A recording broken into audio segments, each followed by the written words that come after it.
हाय guys, नमस्कार. आज माझ्या मुलीचा इच्छा होता शिरा खाण्यासाठी. एकदम सोप्या प्रकारे मी शिरा बनवला होता तिच्यासाठी, काहीच न टाकता. पहिली मी रव्याला चांगलं भाजून घेतला होता. ती जास्त तूप खात नाही म्हणून मी जास्त काही तुपात भाजलं नव्हतं, पहिलेच तसंच भाजलं होता.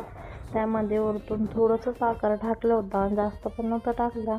आणि काही 2-3 चमचेच तूप टाकला होता आणि तूप टाकून पण चांगलं मिक्स केलं होतं. मी मस्त भाजून घेतला तूप टाकून. त्यानंतर मी पाणी टाकून चांगलं बनवून घेतलं होतं शिरा. तिला खूप जास्त आवडला होता शिरा. ती तुम्ही बघू शकता, ती खात होती. मी तिचा पण व्हिडिओ काढला आहे. तिला चटका लागला आहे खूप जोरात. ती गरम गरमच खात होती. तुम्हाला वाटलं ती उलटी वगैरे केली नाही, तिने चटका केली. पहा व्हिडिओ. कसं आहे शिरा? कसं आहे, गरम आहे का? कसं आहे शिरा, कसं चाललंय?